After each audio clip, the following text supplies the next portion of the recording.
on the News Channel 12. The cream is rising up top. 19 area teams are hoping to catch fire and cruise into the state quarterfinals. Use your hands. Find out who will be practicing Thanksgiving morning on this second-round playoff edition of the Blitz. Riverside made the long trip to Warsaw to take on a James Keenan team hoping to defend home field. Aiden Griffin and Kinston tangled for the second time in 3 weeks. The Vikings went for the sweep. The Chargers went for the upset. And East Central Conference co-champs Croatan and East Duplin also had a rematch. The Cougs hoped for deja vu. The Panthers wanted revenge. Let us point the way up close and personal. The Blitz are down!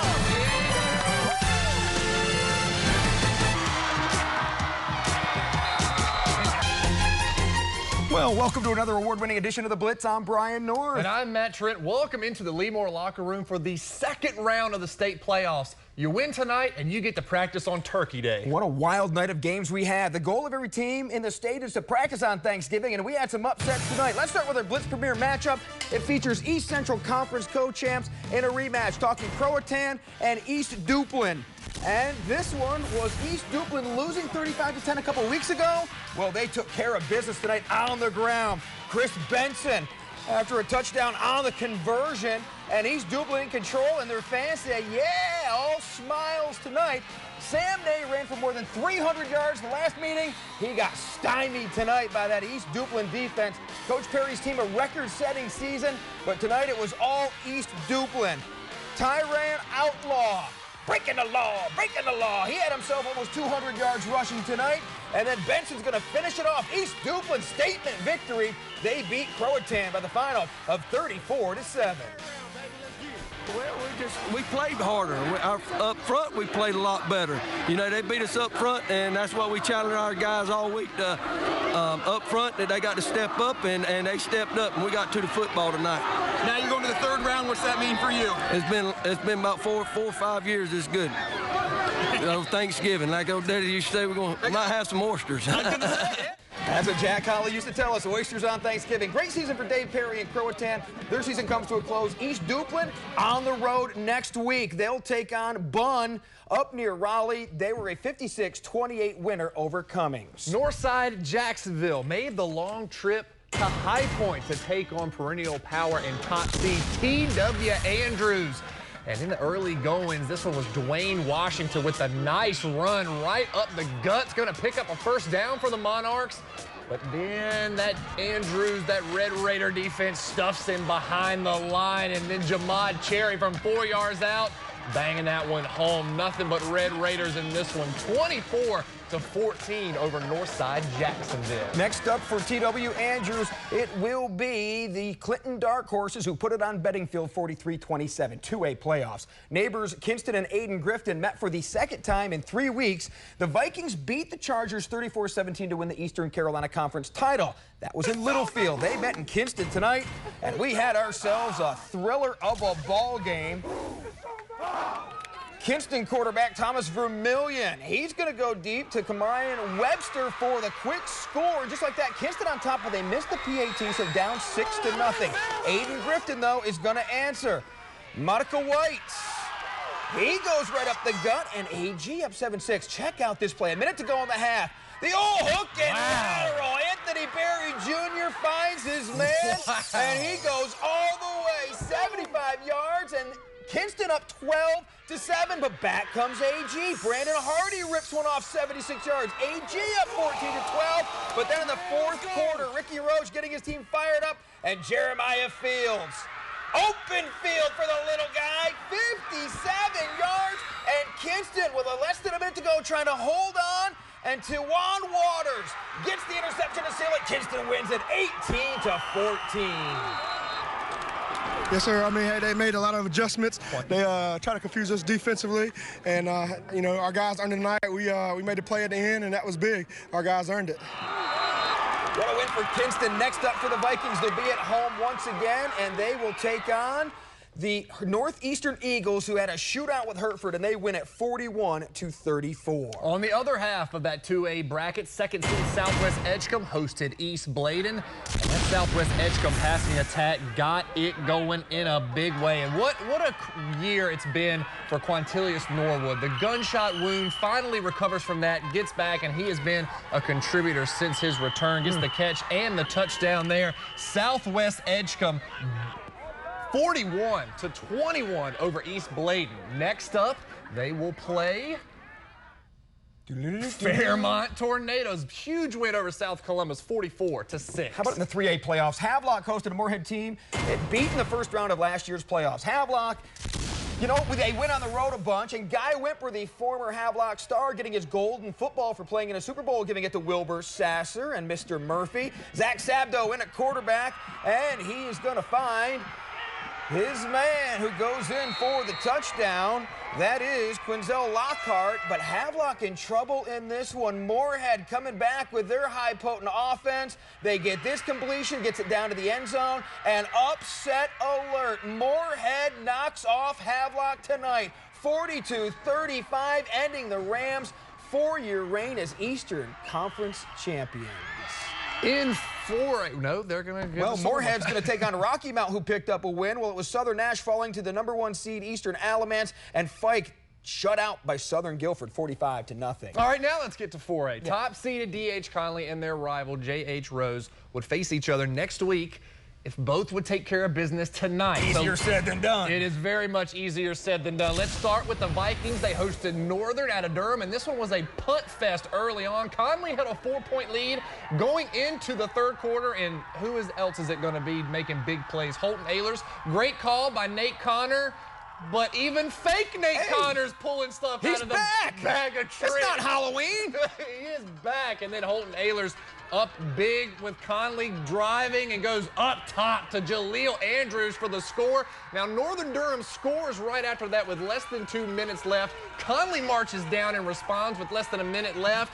And then Holton Ehlers seals it with an interception on defense to give Conley the thrilling 42-39 win. So what about J.H. Rose? They travel to East Fayetteville to take on Cape Fear, another high-scoring game for the Rapids and the Colts. And who else but Cornell Powell? First, Cape Fear is going to get on the board, and this was a back-and-forth game.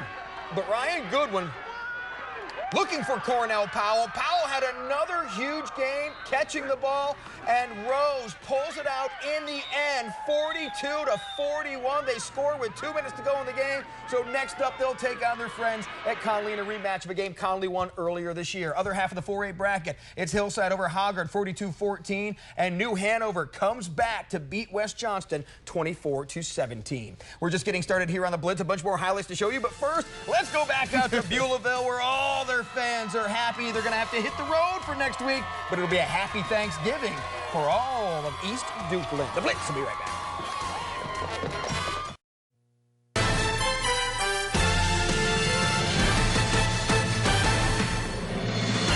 Thanks for watching the second-round playoff edition of The Blitz. I'm Brian North. And I am Matt Trent. Wallace Rose Hill is the defending 1AA state champs and the #1 seed in this year's playoffs. That's important because the Bulldogs have won 23 of their last 24 games at Legion Stadium. Back at the Dog Pound we go, where they hosted Camden County, who left their school at 10:30 this morning to get a beat down.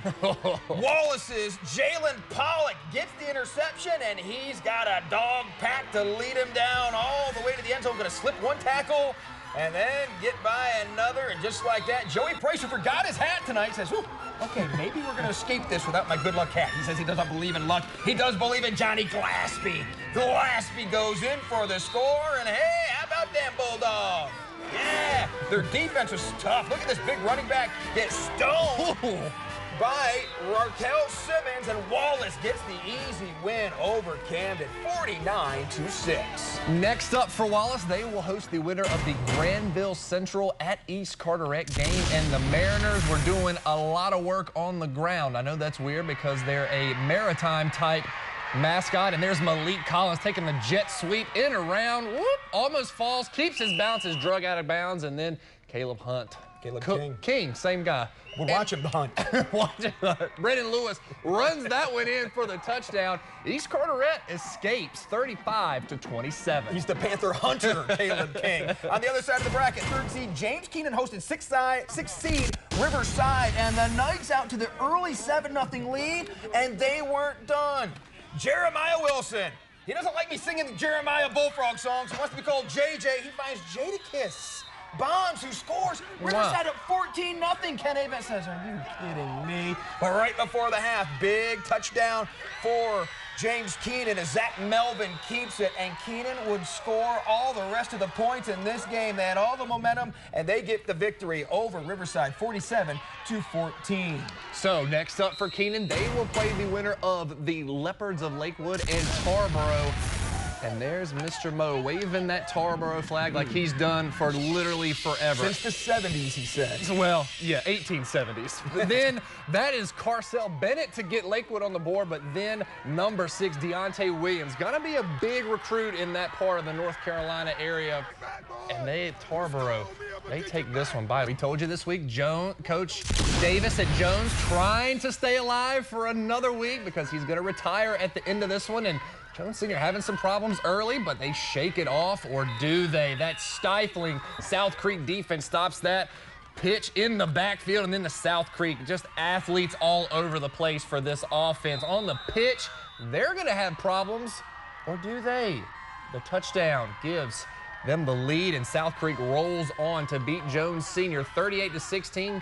Coach Davis's last game of the year and his career at Jones Senior. Retiring after the season. How about South Creek? 2nd straight year they'll be practicing on Thanksgiving. Hey, we still have the other side of that 1A bracket to get to, but first, our bonus game. It's another 1A playoff game, but first, our Blitz hit of the night. We go back out to Wallace, and that's where number 9, Quavion Faisden with the stick.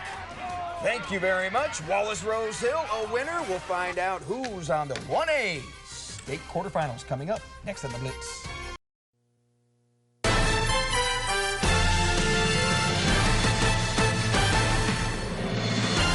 Thanks for watching this 2nd round playoff edition of the Blitz. We just showed you in the 1A playoffs, Plymouth and South Creek winning on one side of the bracket, so the Cougars will head to the Vikings in the 3rd round. Hey, the newest addition to our helmet collection in the Leemore locker room, Southside. Sorry, Coach, it's taken us all year to pick it up, but we finally got it just in time for the playoffs. Southside on the other side of the bracket. Yeah, they 2nd-seeded Seahawks. They hosted Northampton, and this one was a tale of 2 offenses. Well, that's the Conley Open, but we promise this is Southside and Northampton because Southside's got that wing tee, but Northampton's got a pretty good offense themselves.